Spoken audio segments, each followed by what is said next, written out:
MBG bagus, tapi jangan libatkan polisi sama tentara. Polisi 1000 lebih dapurnya, tentara 1000 lebih dapurnya. Lu kapan latihannya? Sekarang tuh polisi sama tentara tiap hari masak ngulek. Jaga negara penting tidak? Disuruh motong bawang. Astagfirullahaladzim. Stop. Serahin aja kepada masyarakat sipil. Dan kalau mau efisiensi bagus, tapi stop membiayai buzzer, saudara. Gak boleh ada lagi buzzer di zaman sekarang. Stop. Tangkap itu buzzer semua yang suka ngadu domba, saudara. Ini poin yang saya sampaikan tadi udah sampai ke istana, udah sampai. Cuman kalau yang di sononya budak, saya nggak tanggung jawab.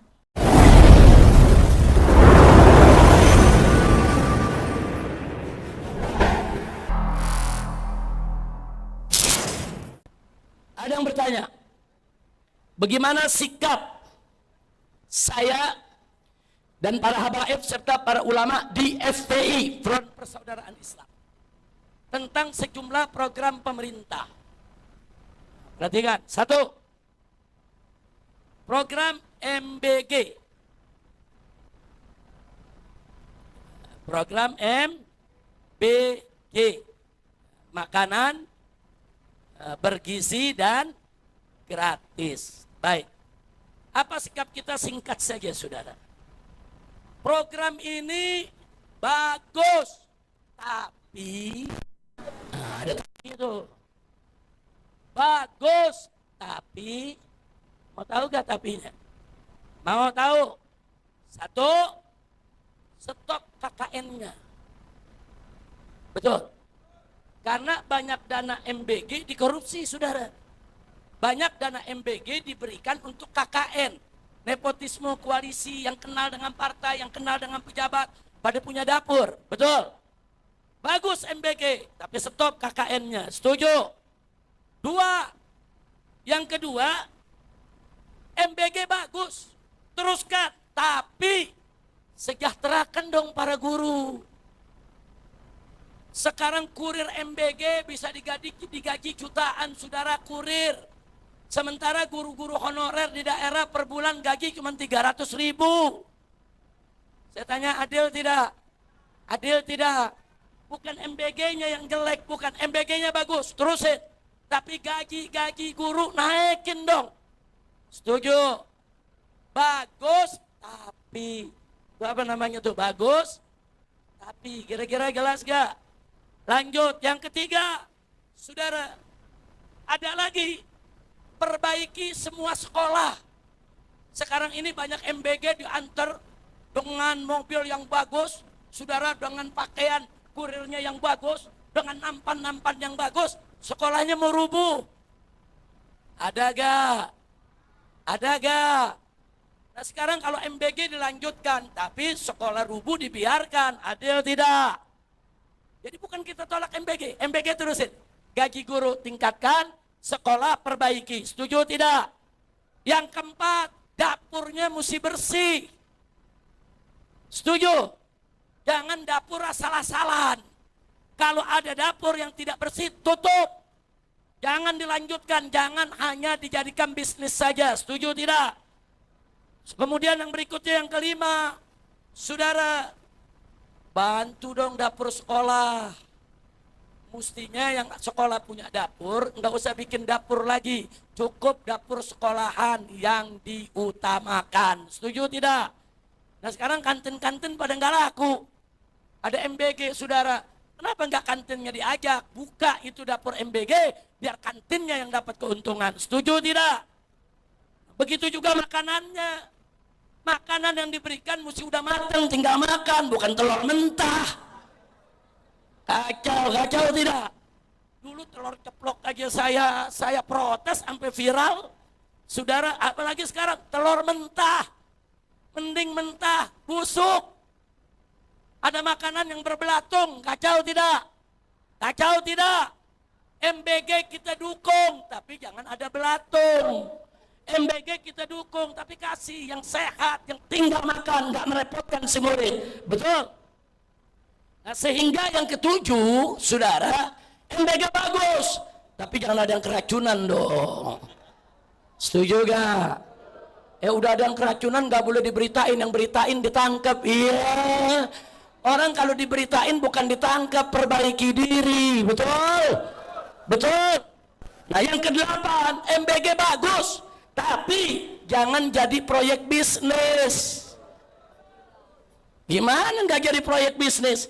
Ada orang yang kenal dengan partai tertentu dapat dapur 1000 dapur, 500 dapur, lu nyari duit. Nggak sampai di situ. Ada lagi oknum-oknum datang ke dapur-dapur, saudara minta setoran, minta upeti. Pokoknya persiswa 500 perak. Ada yang minta persiswa 1000 perak, saudara. Kerja enggak, capek enggak, berkeringat enggak, dia malakin, kurang ajar tidak? Preman seperti ini stop di MBG.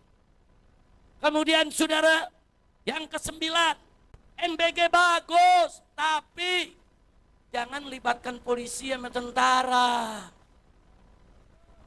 Polisi 1000 lebih dapurnya, tentara 1000 lebih dapurnya. Lu kapan latihannya? Sekarang tuh polisi sama tentara tiap hari masak ngulek. Ya kita apresiasi, kita seneng. Tapi kan polisi bukan gak ada kerjaan. Saya tanya, polisi ada kerjaan tidak? Berat tidak kerjaannya? Berat tidak? Nah sekarang ke dapur. Tentara saya tanya, ada kerjaannya tidak? Kerjaannya berat tidak? Penting tidak? Jaga negara penting tidak? Disuruh motong bawang. Astagfirullahaladzim. Stop. Serahin aja kepada masyarakat sipil. Banyak yang bisa buka dapur. Betul? Betul. Dan yang terakhir dari program MBG. Bagus. Tapi saudara berikan juga dong pendidikan dan kesehatan yang gratis. MBG-nya dikasih, tapi sekolah bayar mahal. Tetap aja banyak yang nganggur. Betul? Betul? Nah kira-kira yang saya sampaikan jelas tidak? Jadi program MBG itu bagus. Tapi ada 10 tapi itu tadi. Lanjutkan. Program kedua, Kopdes Merah Putih. Tahu Kopdes? Koperasi Desa Merah Putih. Bagaimana Habib? Para habaib, para ulama kiai sepakat bagus. Bagus, tapi ada tapinya. Yang pertama, jangan ada riba. Karena konsep koperasi di negara kita ada riba, ada bunga. Kalau mau berkah, jangan ada riba. Bikin koperasi yang syariat halal, betul? Yang kedua, Kopdes Merah Putih bagus, tapi jangan nyerobot tanah orang. Sekarang di daerah pada ribut, karena masyarakat diambil paksa untuk dibuat koperasi, nggak boleh. Kan negara banyak punya tanah, saudara. Yang ketiga, sama seperti tadi, koperasi daerah Merah Putih bagus, tapi jangan ada KKN. Jangan ada korupsi, kolusi, dan nepotisme. Setuju tidak? Yang keempat, koperasi Desa Merah Putih bagus, tapi betul-betul libatkan rakyat, saudara. Namanya aja koperasi. Rakyat semua mesti dilibatkan. Nggak boleh ada koperasi yang tidak melibatkan rakyat. Kalau koperasi tidak melibatkan rakyat, hanya melibatkan pemilik modal saja, itu bukan koperasi namanya. Itu tetap masih kapitalis, saudara. Na'udzubillah min dalik. Dan koperasi Desa Merah Putih bagus, tapi syarat. Yang kelima, saudara, kuasai dari hulu ke hilir. Saudara, nah kalau hulunya masih dikuasai oligarki, koperasi Merah Putih nggak bakal maju. Saudara, sumber makanannya bakal dipotong. Sumber aliran daripada makanannya akan digunting sama mereka, saudara. Nah maka itu pemerintah harus kuasai dari hulu sampai ke hilir. Yang keenam, koperasi Merah Putih, saudara, bagus, tapi harus ada regulasi keberpihakan kepada rakyat. Betul-betul orientasinya adalah untuk memakmurkan rakyat. Yang ketujuh, saudara, koperasi Desa Merah Putih bagus, tapi harga harus bersaing. Jangan cuman Pak Menterinya teriak di DPR, walau sudah maju, Alfamaret, Indomaret kita tutup. Ya enggak begitu, saudara. Kalau mau tutup Indomaret sama Alfamaret gampang. Buat harga di bawah Indomaret sama di bawah Alfamaret. Kalau harganya lebih mahal, tetap aja orang ke Indomaret, ke Alfamaret. Betul? Jadi koperasi Merah Putih harus murah harganya. Harus ada di bawah, yaitu toko-toko milik oligarki, saudara. Baik, yang berikutnya lagi, saudara, masih soal koperasi. Koperasi Merah Putih, saudara, bagus. Tapi betul-betul harus dibentuk koperasi yang aman dan nyaman. Aman, nyaman. Masyarakat terlibat di situ tuh aman, nyaman. Sebagaimana tuh supermarket orang datang kenapa? Karena merasa aman, nyaman. Masuk pakai AC, security ngebantuin, ngejaga. Pelayannya santun-santun, makanya pada datang. Nah, Koperasi Merah Putih jangan pelotot-pelotot sama rakyat. Bikin yang bagus, bikin yang santun, bikin yang menarik. Insya Allah. Dan Koperasi Merah Putih harus bersih dan sehat. Betul? Yang ke-10, Koperasi Merah Putih bagus, tapi tempatnya mesti strategis. Masa ada Koperasi Merah Putih ditaruh di hutan, siapa yang beli? Jangan, Koperasi Merah Putih mesti strategis. Saya mau tanya, Alfamaret, Indomaret kalau ngebangun tempatnya strategis gak? Oh, pinggir jalan, di mana orang ada, di situ ada. Ini kita ditaruhnya di pinggir hutan, yang beli siapa? Kira-kira jelas tidak? Jelas. Yang ketiga, tentang efisiensi. Pemerintah punya program, namanya program apa? Efisiensi. Bagaimana Habib? Bagus. Tapi potong juga dong gaji pejabat semua. Potong gaji DPR, potong semua gaji eselon, potong semua gaji menteri. Itu baru namanya efisiensi, betul? Yang kedua, kita dukung stop pensiun DPR.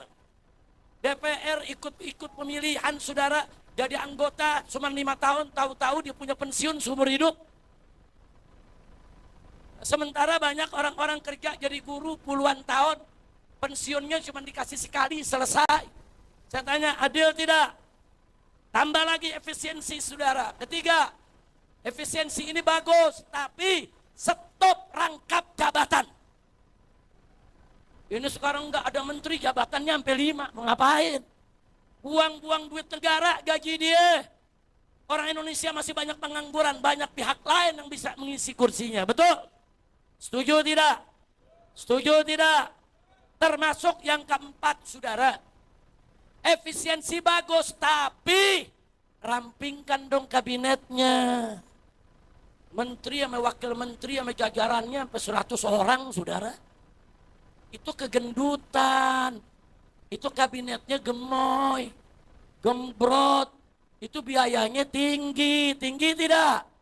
Kalau mau efisiensi, buang semua menteri-menteri titipan Jokowi. Setuju tidak? Buang semua menteri bermasalah. Setuju tidak? Itu namanya efisiensi, saudara. Dan kalau mau efisiensi, bagus. Tapi stop membiayai buzzer, saudara. Gak boleh ada lagi buzzer di zaman sekarang. Stop. Tangkap itu buzzer semua yang suka ngadu domba, saudara. Dan yang ketujuh, kalau betul mau efisiensi, saudara, pejabat manapun coba-coba flexing, pecat, berhentiin, saudara. Ini pejabat dikit-dikit flexing, ini rumahnya mewah, ini mobilnya bagus. Apa? Itu jabatan dari rakyat. Jangan menyakiti hati rakyat. Nggak usah pamer kekayaan. Betul? Betul. Kemudian yang berikutnya, saudara, efisiensi bagus. Tapi stop dong pesta-pesta pejabat. Jangan pejabat pesta melulu. Pejabat ke daerah dapat jatah untuk hotel sehari 8 juta. Lu hotel bagaimana mau 8 juta? Hotel bintang 3, bintang 4 yang 1 juta semalam ada, betul? Sampai 8 juta dia mau porotin harta rakyat. Itu bukan efisiensi namanya, itu pemborosan.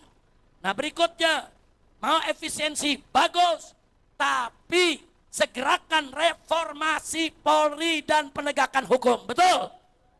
Ini Polri yang tidak direformasi, ini juga nguras biaya, saudara. Penegakan hukum yang tadi disampaikan, saudara, nggak becus, hancur-hancuran menegakkan hukum, ini juga bisa merugikan negara. Mau efisiensi, penegakan hukumnya bagus, reformasi Polri-nya harus berjalan. Intinya yang ke-10, efisiensi bagus, tapi stop semua program pemborosan. Setuju tidak? Setuju tidak? Bu, ini poin yang saya sampaikan tadi udah sampai ke istana, udah sampai. Jangan ibu-ibu kalau ngomong ke ulama, ke ustadz, ke habib, seolah-olah kita belum nyampein. Udah sampai. Cuman kalau yang disononya budak, saya nggak tanggung jawab. Bu, jelas tidak? Paham tidak? Nah, sekarang doain, mudah-mudahan didengar. Amin.